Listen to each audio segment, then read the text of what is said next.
Data 23 prill. Levitiku, kapitulli 27. Dhe Zoti foli Mojsiut, duke i thënë: Folu bijve të Izraelit dhe u thuaj atyre: Kur një njeri lidh një kusht të rëndësishëm për t'i shenjtëruar Zotit një person dhe mendon t'i jap një barazvlerë, në rast se vlerësimi yt ka të bëjë me një mashkull 20 vjeç e lartë deri në 60 vjeç, atëherë vlerësimi yt do të jetë 50 sikle argjendi sipas siklit të shenjtërores. Po të jetë se ka të bëjë me një grua, vlerësimi yt do të jetë 30 sikla. Për ata që janë 5 vjeç e lartë deri 20 vjeç, vlerësimi yt do të jetë 20 sikla për një mashkull dhe 10 sikla për një femër. Nga një muajsh e lartë deri në 5 vjeç, vlerësimi yt do të jetë 5 sikle argjendi për një mashkull dhe 3 sikle argjendi për një femër. Nga 60 vjeç e lartë, vlerësimi yt do të jetë 15 sikla për një mashkull dhe 10 sikla për një femër. Por nëse ai është tepër i varfër për të paguar shumën e kërkuar nga vlerësimi yt, atëherë do të paraqitet para priftit dhe ky do të bëjë vlerësimin. Prifti do ta bëjë vlerësimin duke pasur parasysh mjetet që ka ai që ka lidhur kushtin. Në rast se është puna për kafshë që mund t'i paraqiten si ofertë Zotit, çdo kafshë e ofruar Zotit do të jetë gjë e shenjtë. Ai nuk do të mund as ta zvoglojë, as ta këmbej, as një të mirë me një të keqe, as një të keqe me një të mirë, por dhe sikur të këmbente një kafshë me një tjetër, që të dyja do të jenë gjë e shenjtë. Por në qoftë se është puna për një kafshë të papastër që mund t'i ofrohet Zotit, atëherë ai do ta paraqesë kafshën para priftit. Dhe prifti do të bëjë vlerësimin, qoftë kafsha e mirë apo e keqe. Çfarëdo vlerësimi të bëjë prifti, ai do të vlejë. Por në qoftë se dikush dëshiron ta shpengojë, duhet të shtojë 1/5 e vlerësimit. Në rast se dikush shenjtëron shtëpinë e tij për ta bërë gjë të shenjtë për Zotin, prifti do të bëjë vlerësimin, qoftë ajo e mirë apo e keqe. Çfarëdo vlerësimi të bëjë prifti, ai do të vlejë. Dhe nëse ai që ka shenjtëruar shtëpinë e tij dëshiron ta shpengojë, duhet i shtojë 1/5 e vlerësimit dhe ajo do të bëhet e tij. Në qoftë se dikush i shenjtëron Zotit një ar, pronë e tij, vlerësimi i saj do të bëhet në bazë të farës së nevojshme për të, 50 sikle argjendi për një omer far elbi. Në rast se shenjtëron arën e tij nga viti i jubileut, çmimi do të mbetet ai i caktuar nga vlerësimi yt. Por në rast se shenjtëron arën e tij pas jubileut, prifti do të vlerësojë çmimin e saj, duke llogaritur vitet që mbeten deri në jubile, duke pasur parasysh vlerësimin tënd. Dhe në qoftë se ai që ka shenjtëruar arën do ta shpengojë, duhet i shtojë 1/5 në vlerësimit tënd dhe ajo do të mbetet e tij.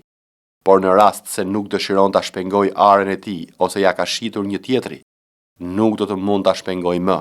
Dhe ara kur shpengohet në jubile do të jetë e shenjtë për Zotin si një arë që i është caktuar Perëndis dhe do të bëhet pronë e priftit. Në rast se dikush i shenjtëron Zotit një arë të blerë prej tij dhe nuk bën pjesë në pronën e tij, prifti do të caktojë vlerësimin e tij për të deri në vitin e jubileut. Dhe ai person do të paguajë po atë ditë çmimin e caktuar si një gjë të shenjtë për Zotin.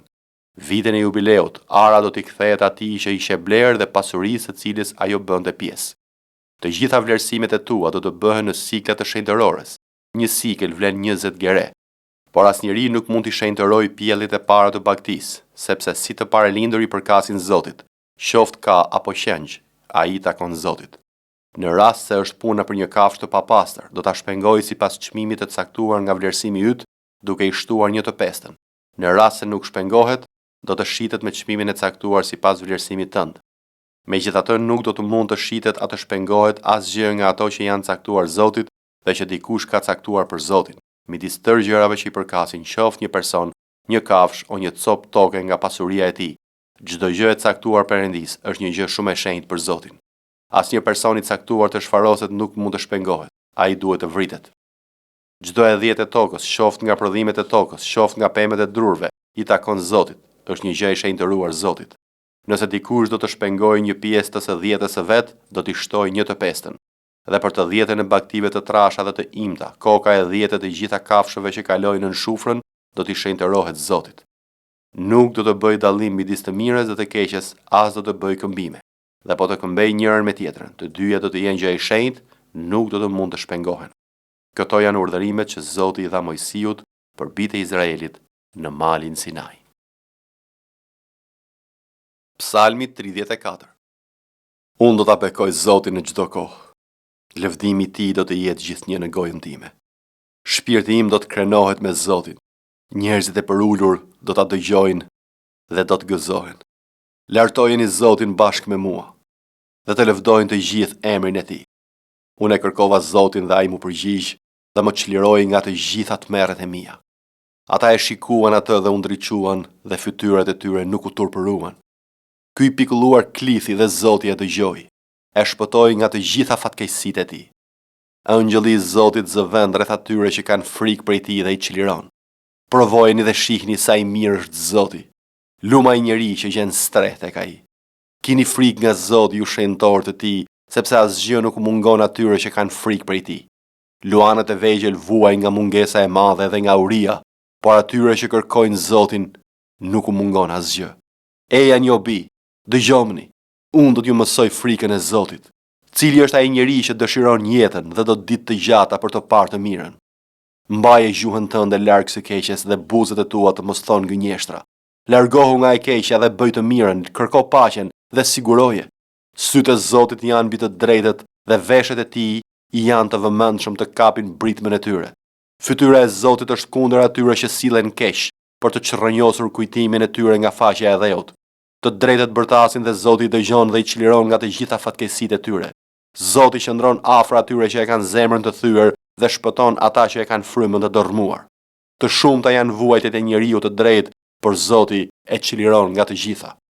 Ai ruan tër kockat e tij dhe asnjë prej tyre nuk coptohet. Ligësia do të vrasë të keqin dhe ata që urrejnë të drejtin do të shkatërrohen. Zoti shpengon jetën e shërbëtorëve të tij dhe asnjë nga ata që gjejnë stret e ai nuk do të shkatërrohet.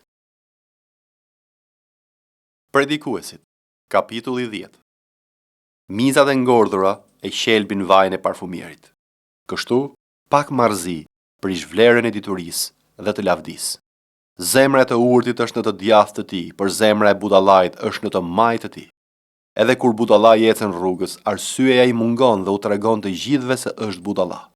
Në qoftë se zemërimi i një mbreti ndizet kundër teje, mos e lër vendin tënd, sepse gjakftotësia i fashit fyerjet edhe kur janë të rënda. Është një e keqe që kam parë në ndjell, një gabim që vjen nga ai që qeveris. Marrëzia është vënë në detyrat e lartë, ndërsa të pasurit ulen në vende të ulta. Kam parë shërbëtor mbi kuaj dhe princa të ecin me këmbë si shërbëtor. Kush çel një grop mund të bjerë brenda dhe kush rrëzon një mur mund të kafshohet nga një gjarpër.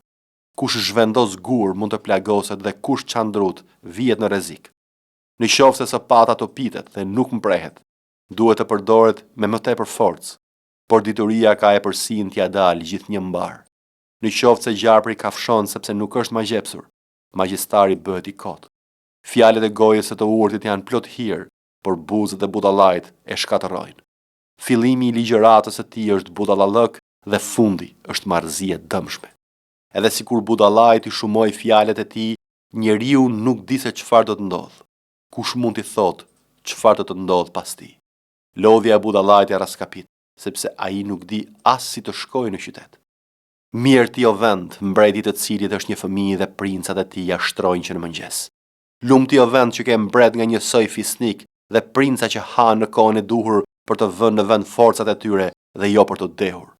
Për shkak të portacisë, trarët e shtëpisë rrëzohen dhe gjerbon për shkak të plogështisë së duarve. Një banket shtrohet për të dëfryer dhe vera jep gaz jetës, por paraja i përgjigjet çdo nevojtari. Mos mallko mbretin as me mend dhe mos mallko të pasurin në dhomën tënde të fjetjes, sepse një zog i qiellit mund ta çojë larg zërin tënd dhe një zog që fluturon mund ta bëjë të ditur këtë gjë. Titit, kapitulli 2. Por ti fol ato që i kanë hije doktrinës së shëndosh. Pleq të jenë të përkor, dinjitoz, mendje gjerë, të shëndosh në besim, në dashuri, në durim. Gjithashtu edhe plakat të kenë sjellje ashtu si u ka hije shenjtorëve, jo shpifse, jo robinja ndaj verës së shumt, por mësuese të së mirës, që ti mësojnë të rejat të duan burrat e tyre, të duan bijtë e tyre, të jenë mendjegjëra, të lira, të kushtohen punëve të shtëpisë, të mira, të nënshtruara ndaj burrave të tyre, që fjala e Perëndisë të mos blasfemohet. Nxiti gjithashtu të rinjt që të jenë të matur, duke e nxjerrë në çdo gjë veten tënde si shembull veprash të mira, duke treguar në doktrinë pastërti, dinjitet, paprishmëri, një të folur të shëndosh e të padënueshme, që kundërshtari të turpërohet e të mos ketë të flas asgjë të keqe për ju. Shërbëtorët të nënshtrohen zotërinjve të tyre, tu pëlqejnë atyre në çdo gjë, pa u folur kundër, të mos përvetsojnë gjën e huaj, por të tregojnë çdo besnikëri të mirë që në çdo gjë të stolisin doktrinën e Perëndisë, shpëtimtarit ton. Sepse hiri shpëtuesi i Perëndisë ju shfaq gjithë njerëzve, dhe na mëson të mohojmë pabesinë dhe ëndjet e botës, sepse ne rrojmë me maturi, me drejtësi dhe me perëndishmëri në këtë jetë, duke pritur shpresën e lume dhe të shfaqurit e lavdisë të madhit Perëndi dhe të shpëtimtarit ton Jezu Krisht, i cili e dha veten për ne, për të na shpenguar nga çdo paullësi dhe për ta pastruar për vete një popull të veçantë, të zellshëm në vepra të mira. Mësoju këtë gjëra, këshillo dhe qorto me çdo pushtet. Askush mos të përçmoft.